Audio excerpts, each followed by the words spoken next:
Toys R Us officially closing down. Is that right? So yeah, today's the last day of Toys R Us. Yeah. And then you wonder, how does Toys R Us close down? And then you start to do a little homework there, and you realize that they never embraced, being able to mail order, the website. I guess they wanted you in the stores, and you would think that as great as Toys R Us, was, then how would that shut down? Yeah, Fritzy. What did you guys think was your favorite toy growing up? Whether it was a teenager or a little kid, something that you'd want to buy again if it was still available as a classic thing? Yeah, Paul. I think I was about 6. I got an Evel Knievel motorcycle with Evel on it, and you could have this little launching thing, and you rotated it. Yep, I remember that. And Evel would take off, and it could go, if you had a flat driveway, go forever. And Evel Knievel was awesome. Anybody else? I had a basket. Do you remember that basketball game? We had a little ping pong ball, and it would land, and then you would flick the thing. And that then was awesome. Yeah. Yeah.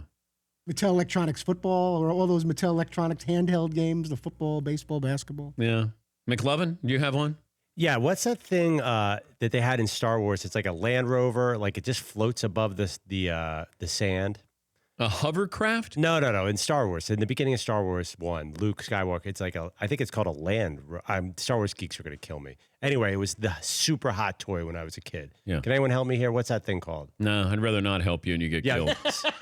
Or any Star Wars figurine. You had no idea. I had no interest They were like gold to me. Gold. But you were like 23 at the time, weren't you, when that stuff came out? So that's kind of weird. Like the 40-year-old virgin who had all the boxes. Yeah, Fritzy. Did you have the big wheel bike? I think pretty much everyone had that. I was a huge big wheel guy. And then they came out with one that had like a special little brake where you can kind of do little spin outs. Yeah, you could spin out. Power slide with that. Yeah, we couldn't afford that. We never had I never had a big wheel. It's called a land speeder, by the way. A land speeder? That's the Star Wars thing? Yeah, now they just put out a real life one where you can hover over the sand in a land speeder. Wow, that sounds like fun. Nerd alert. Yeah. Hello. Hello. I remember going to Toys R Us, like Cabbage Patch dolls. Remember that was a craze? Oh, yeah, that was a big thing. People were fighting. Like you had women who were going toe-to-toe with each other for those Cabbage Patch dolls. Like what we'll do for our kids come Christmas time, we got to have that. Like it's the thing to have. Got to have that. All right. What's going to happen if you don't get your kid the stupid toy? I know. You know what I mean? Like, who cares? Just tell them sorry. Well, you can't say, sorry, like Santa didn't have it or you weren't good enough. Like it's a little tricky. You could say you weren't good enough. Well, should have been better. Yeah, it should have been a better kid. You would have gotten the Cabbage Patch Kid. How did Tracy and Michelle across the street get a Cabbage Patch and I didn't? What do you mean? Better than you. The fact that we gave my youngest daughter coal one time in her stocking. Actual coal because we wanted to send a message to her.